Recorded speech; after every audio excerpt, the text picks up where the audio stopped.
आजाद कश्मीर में तहरीक खत्म हो चुकी अवाम की बातों को गौर से सुनना चाहिए। वजीर आजम शहबाज शरीफ। पाकिस्तान के वजीर आजम शहबाज शरीफ का कहना कि बास लोग आजाद कश्मीर में जारी एहतजाजी तहरीक की आड़ में अमन अमान को तबाह करना चाहते। मंगल को वफाकी काबीना के इजलास से खिताब करते हुए उन्होंने कहा कि इज्तमाही कोशिशों से आजाद कश्मीर में जारी तहरीक खत्म की जा चुकी।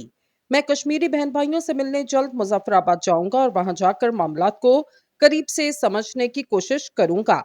इन्होंने कहा कि आजाद कश्मीर में जो तहरीक शुरू हुई, इन लोगों के मुतालबात हमने सुने। अवामी नुमाइंदों की हैसियत से अवाम की बातों को गौर से सुनना भी चाहिए। वजीर आजम ने मजीद कहा, यह इंतहाई दुख की बात कि एहतजाज के दौरान इंसानी जानें जाया हुई, एक सिपाही शहीद जबकि कई सिपाही और शहरी जख्मी हुए। इन्होंने बताया कि आजाद कश्मीर के मामले पर तमाम हुकूमती इत्तेहादियों ने पीर के रोज इकट्ठे होकर फौरी तौर पर फैसले लिए। कश्मीर पाकिस्तान की शहरक, इसलिए हमने फौरी तौर पर 23 अरब रुपए की ग्रांट का ऐलान किया। पाकिस्तान के जेर इंतजाम कश्मीर की अवामी एक्शन कमेटी और वहां की हुकूमत के दरमियान पीर को मामला तय पाए, जिसके बाद मुजाहिरीन की जानिब से एहतजाज खत्म करने का ऐलान किया गया। इससे कबल पीर को जब मुजाहिरीन रियासत के दारुल हुकूमत मुजफ्फराबाद की जानिब बढ़ना शुरू हुए तो वफाकी हुकूमत ने अचानक 23 अरब रुपए के पैकेज का ऐलान किया। वजीर आजम पाकिस्तान की जानिब से फंड की मंजूरी के बाद कश्मीर की हुकूमत ने बिजली और आटा सस्ता करने की अलहदा नोटिफिकेशन जारी किए। महकमा खुराक के नोटिफिकेशन के मुताबिक आटे की फी किलो 40 किलोग्राम कीमत 2,000 रुपए मुकर्रर की गई, जबकि 20 किलोग्राम आटे की कीमत 1,000 रुपए रखी गई।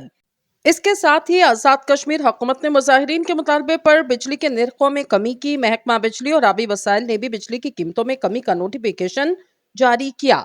नोटिफिकेशन के मुताबिक 100 यूनिट तक बिजली की कीमत 3 रुपए फी यूनिट, 100 से 300 यूनिट तक 5 रुपए, जबकि 300 से ज्यादा यूनिट की कीमत 6 रुपए फी यूनिट मुकर्रर कर दी गई। कमर्शियल इस्तेमाल की बिजली 1 से 300 यूनिट तक 10 रुपए, जबकि 300 से ज्यादा यूनिट की कीमत 15 रुपए मुकर्रर की गई। पाकिस्तान के जेर इंतजाम कश्मीर में एहतजाज के दौरान रेंजर्स और मुजाहिरीन के दरमियान झड़पों में 8 अफराद जख्मी, जिनमें से 3 दौरान इलाज दम तोड़ गए। इसके बाद एहतजाजी मुजाहिरीन की नुमाइंदा ज्वाइंट अवामी एक्शन कमेटी ने मंगल को पाकिस्तान के जेर इंतजाम कश्मीर में शोक मनाने का ऐलान किया। आज पाकिस्तान के जेर इंतजाम कश्मीर में अवामी एक्शन कमेटी की कॉल पर दिन 3 बजे तक बाजार बंद रहे, जबकि ट्रैफिक जुज़वी तौर पर बहाल रही। मुजाहिरीन अपने मुतालबात मंजूर होने के बाद दारुल हुकूमत मुजफ्फराबाद से वापस अपने इबाई अजला की जानिब रवाना हो गए।